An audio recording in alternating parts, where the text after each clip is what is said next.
jump right into it. These are 10 other apps that will help your business grow. I'm also going to add a bunch of apps at the end, so there's actually a lot more than 10. These are the ones that we have used and I have used over the years that have been very helpful, and I continue to use. There are variations of all of these apps. These just happen to be the ones that I and we have chose in our business and have been effective. Sometimes there are others that are just as good. Some may be even better. But this one is called Camera Plus. This is the second version. I do not have the second version. This one, they're not all paid apps. This is a paid version of, I think, Camera Plus. The original one is like $2 one time. But as you can see on the left, this does a lot of different things. It's kind of like an all-in-one for photography and for your pictures. And you can use this for your listing pictures. You can use this for social media pictures. You can use it for your personal pictures, but it will straighten them out. It'll crop them. It'll filter them. It'll give them more clarity. So sometimes they're a little cloudy. You can flip, rotate, straighten, tint, everything you can imagine to really just polish them up a little bit. And you would be surprised of just the little tweaks in photographs, how much better they look and how much more appealing they are when you're using them for different things like your marketing. So I would highly recommend Camera Plus or Camera Plus 2.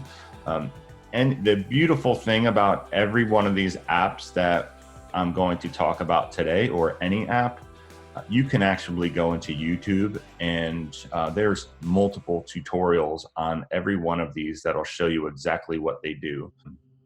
So check this one out. This is called Camera Plus or Camera Plus 2, and that will definitely help you with your photography. They're not all marketing and fun apps, unfortunately. I think it's really important to have some kind of receipt app. How many tax deductions are you missing? Remember that we are independent contractors, and there's a ton of things that we can write off that we do in our daily life, whether it be travel or entertainment, just anything that any meeting, anything that you're basically connecting to your business, you should basically track. So at the end of the year, you're not, just kind of going through hard receipts and trying to piece things together. This will organize you and allow your bookkeeper or your tax person, your CPA, to really have a foothold on what's going on. And God forbid you ever get audited, you have a trail that will make it much easier and save you probably hundreds of hours and hundreds of dollars.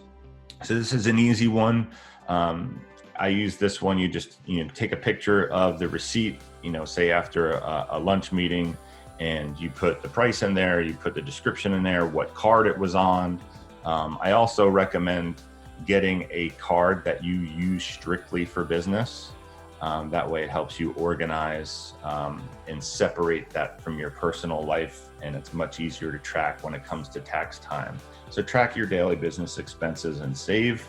You can get a lot of deductions that I'm sure you're not aware of. So go ahead and do that. And this is just one app. There's several of them, but this one I found is just really easy. Some things a little bit more exciting now. We're all into promoting our businesses and promoting events and promoting listings, whatever it may be.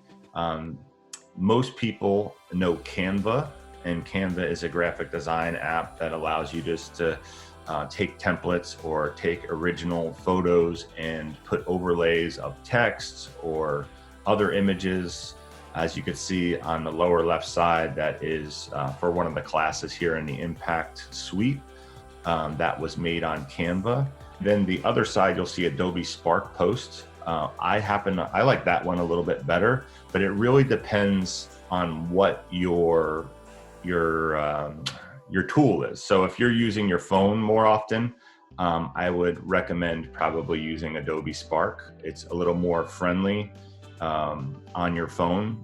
And Canva From what I hear, Kelly on our team does a lot of stuff on Canva for our events and some of our advertising, and she loves Canva. But they're basically the same type of app. I mean, they do the same thing, but Canva is a little bit, the interface and the softwares is designed a little bit more for a desktop, laptop, where Adobe Spark is really designed for a phone.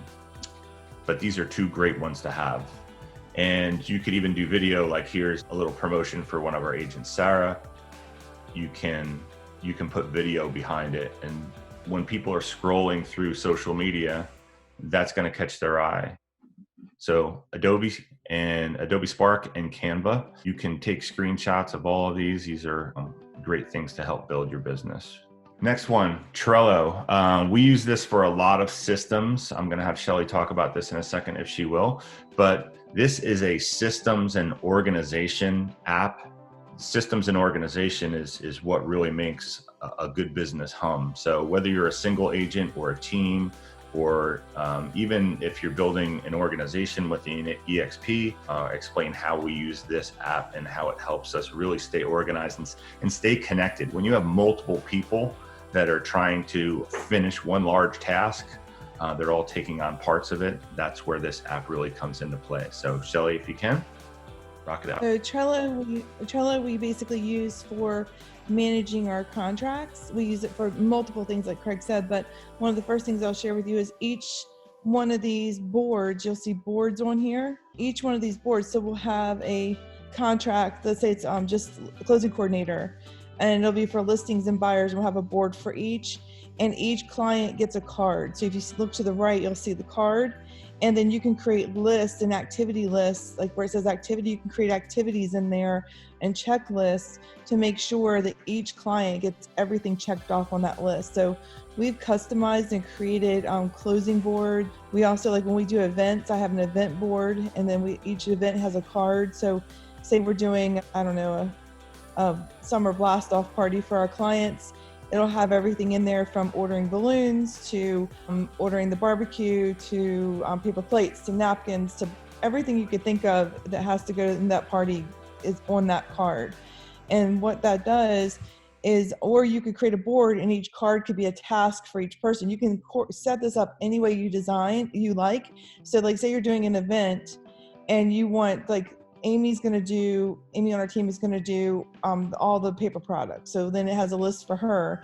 And then say Kelly's going to do all of the food ordering, and then somebody else is going to do the setup and tear down. So you can organize yourself. And what I love about that is it's all in one place. We can look for everything at once and then be able to next year duplicate what we did this year. So it's very duplicatable.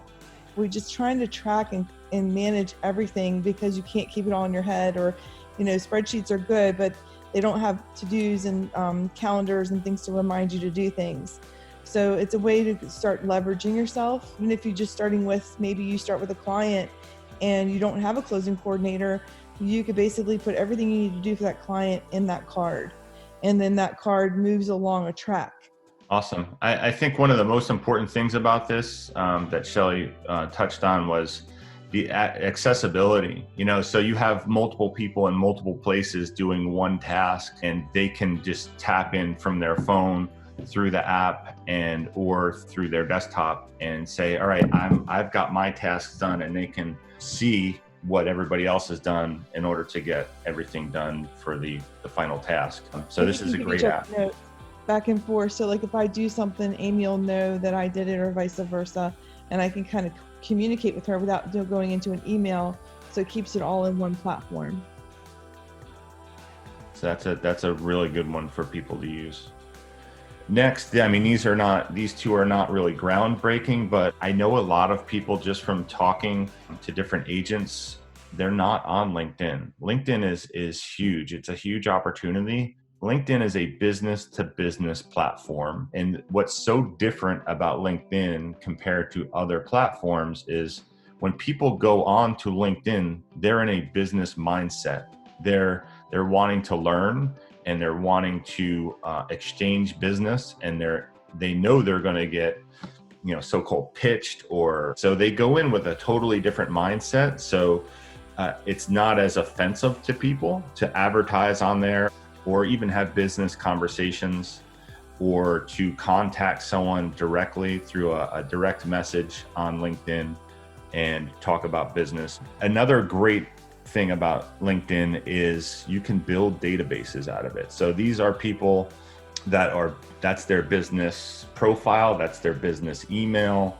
So if they're a particular trade, you can contact, so you build a builder database in there or a land acquisition database or whatever it may be. But these are all people that have jobs in a certain area within business that might be connected to real estate. And you can go right in there and connect with them, get their information and build a database out of that. And then in return, go out and market to them. You've got 50 acres of land and you're going to pitch it to all these different people that are looking for that within a certain business.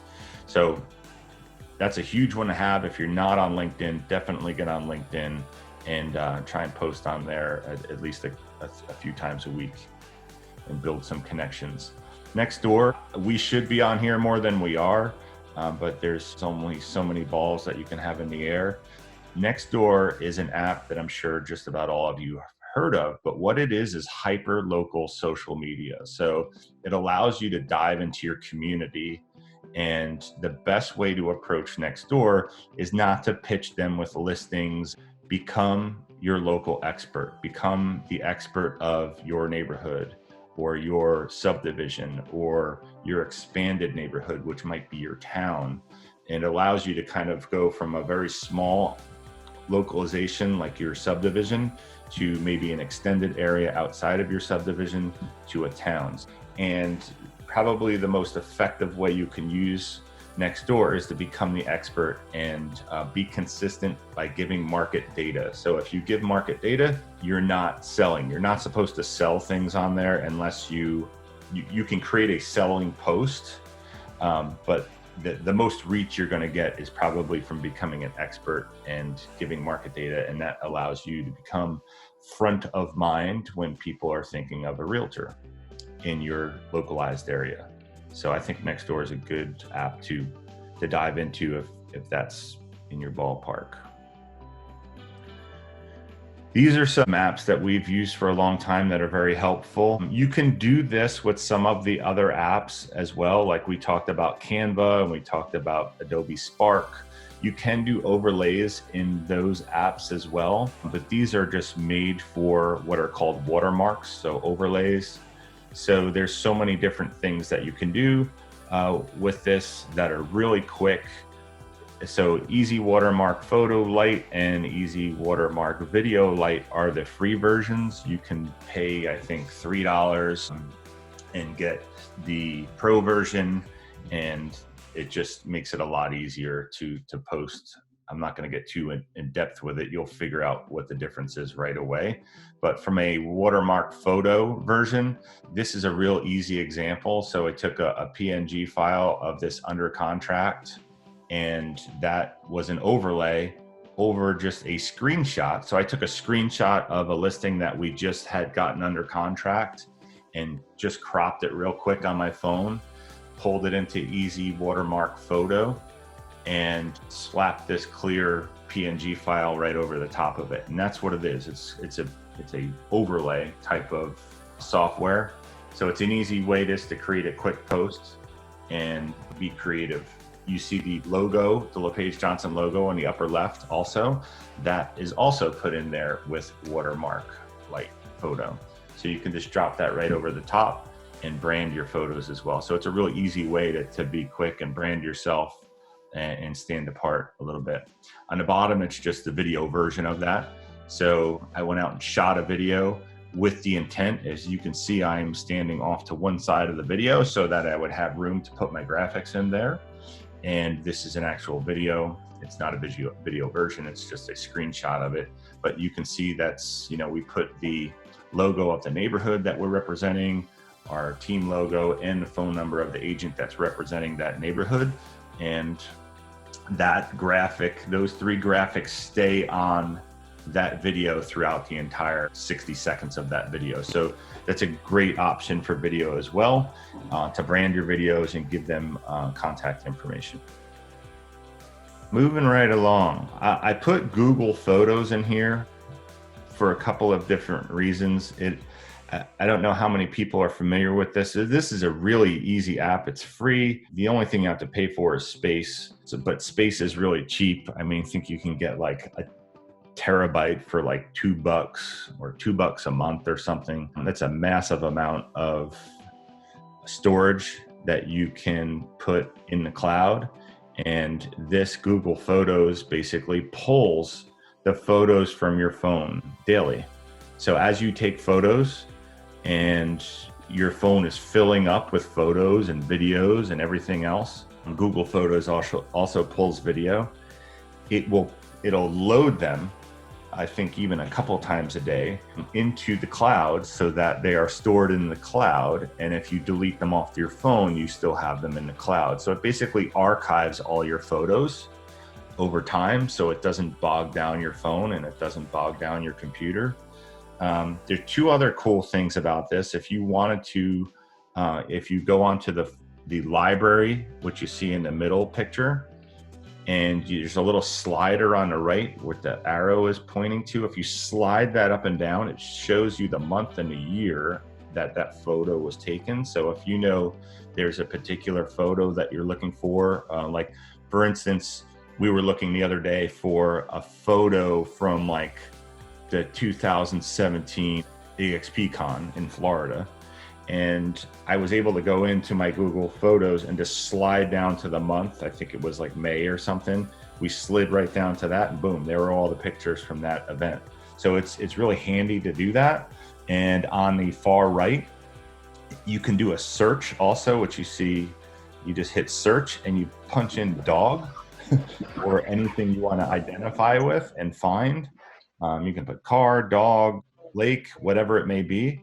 And it will pull all of the photos that are in your Google Photos that have that particular search term in it. Highly recommend Google Photos. I'm sure there's some other options, but this is a super easy way to do it. That kind of leads us right into cloud storage. If you're in business and you're not using cloud storage, you're kind of crazy for a couple different reasons. First and foremost, it's a safety backup. I forgot who I was talking to the other day, and he said one of his computers blew up. But that's something that is kind of scary. You have a lot of information over the years and over the time of life of that computer, and if you don't have it backed up somewhere, you're going to be in trouble at some point. You can share large files as well. So if you wanted to share a video, you can't just email a video. It's too large. It's too, if you text it, sometimes you can text it, but it compresses the file. It makes it a very poor quality file if you're able to text it. So you can put a high quality file into a cloud drive and share a link to someone else. They can open that link and then download it right out of your cloud storage and only have access to that one file. It is really your digital file cabinet, and it saves space on your computer and your phone. So you should definitely use cloud storage to some level. For our team, we use Google Drive. We kind of like Google because it's everybody kind of knows how to use it. Every one of these has its little quirks. So just go with what you're comfortable. Like for instance, photos and documents are really easy to manipulate and work and share on Google Drive. But for some reason, I don't know if I'm doing something wrong, but video is very, very challenging to upload and download on Google Drive. It just takes forever and it's really quirky. Whereas on iCloud, video is very easy to share, upload, download. It just seems to work a lot better for me on iCloud. So I use iCloud for video. I'm not a big fan of Dropbox. I feel like it's constantly trying to reload in the background. bogs down your computer and your phone. It seems like it fills up very fast, and they're always trying to hit you up for more storage. So that's just my personal opinion. Some of you may love Dropbox, but these are the three. There's all sorts of different ones. Amazon has storage. Just about everybody has storage because it's a low overhead way for people to charge and make a lot of money. But you should have one, definitely. Next thing, I'm not going to spend too much time on this one, but this one is really cool. I just started using this. You can cut out images with this. It's called Superimpose X. I think it's like $2. And you could use it on your phone. You could use it on your tablet. I think even desktop. But what it does is it cuts out images. So you can cut out images and put other images behind it and layer images. So for instance, you can see on the far right, that picture of me talking. I took that and cut it out and flipped it the other way. And the reason you might want to flip it the other way is because you might want to put it on a business card. Like you could see Danny's business card on the bottom. That's a cutout put on a black background. So you can cut him out of a picture that might have had a tree and something behind it. You can cut all that out, change it to black and white, flip it the other way, and put it on a business card. Or if you're up on the upper right-hand corner, you'll see a YouTube thumbnail. That's why sometimes you want to flip the graphic so it fits the presentation or photo or image that you're trying to create. But I feel it's a really neat way to take and brand yourself or put your picture on something, or cut an item out and overlay it over another one very cleanly. And you can put these little outlines around it, and that helps kind of just make it stand out a little bit more and pop on different types of graphics. So Superimpose X is a pretty neat cutout type of software. There are a bunch of them out there, and I've tried a bunch of them. This one definitely is the best one I've found so far by far. So Superimpose X.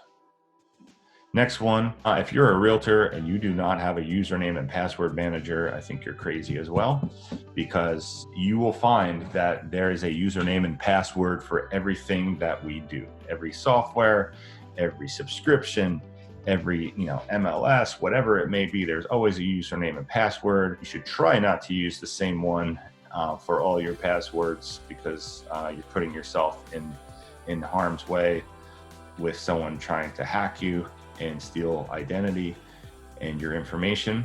As time goes on, you're noticing that a lot of the platforms are requiring you to do more. A capital letter, a lowercase letter, an icon, a number.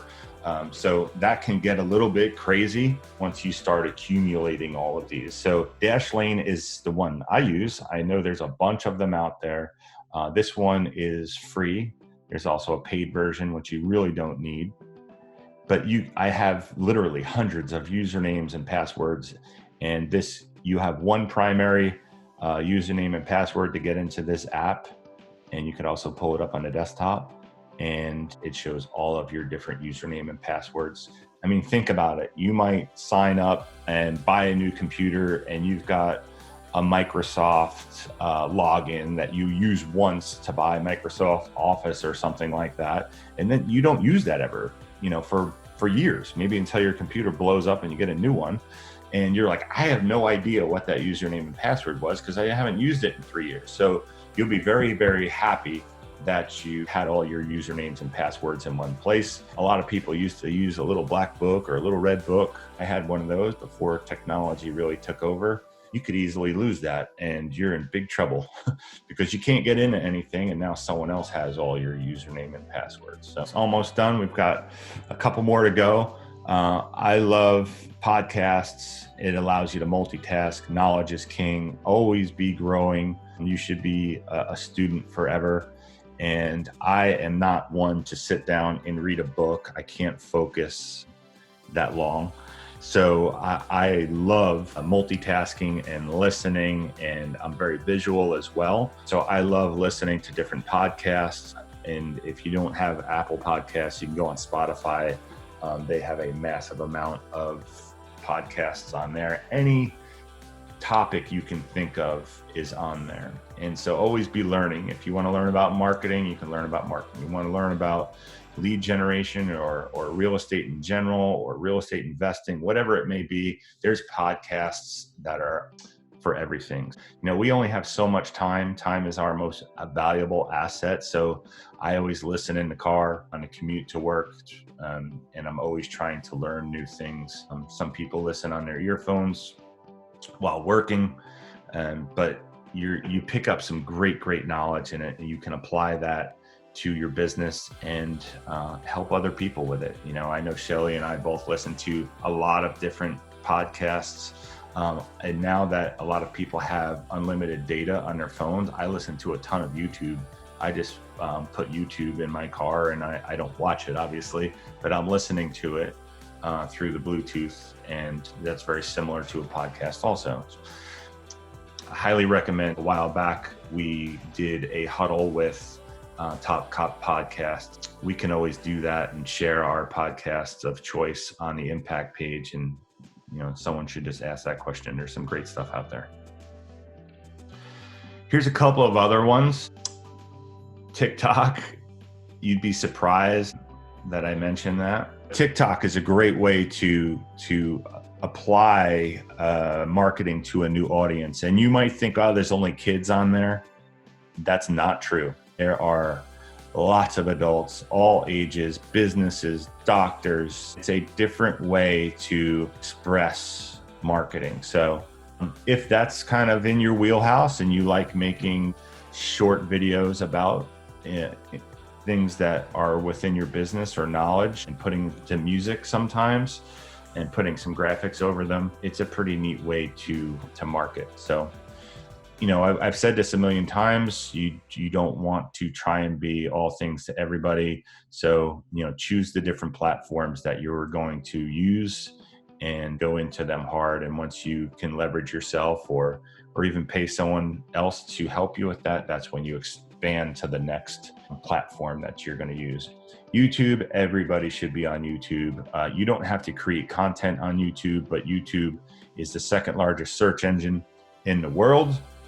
You should definitely access that often because it's visual and it tells you exactly how to do everything. You can search anything on there. Microsoft To Do, this used to be called Wunderlist, but Microsoft purchased it.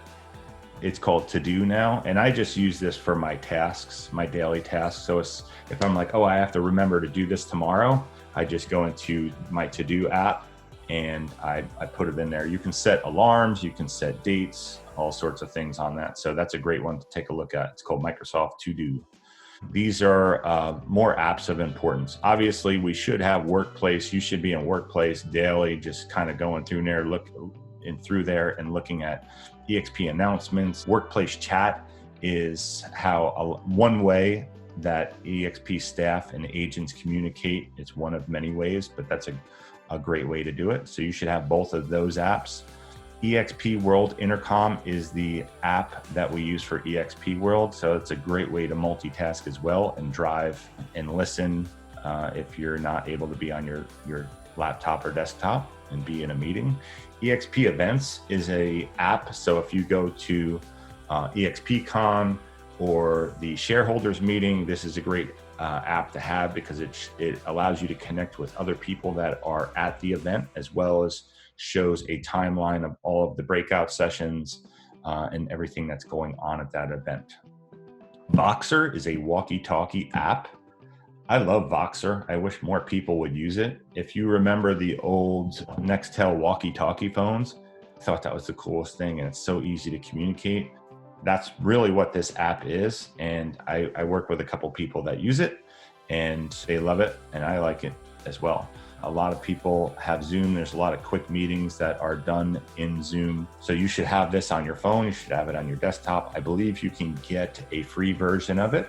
It allows you to have a Zoom meeting up to 40 minutes, unless they've changed that.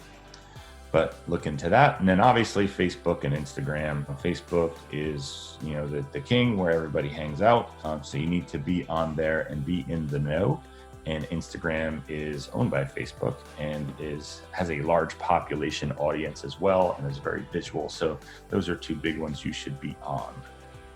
That kind of wraps up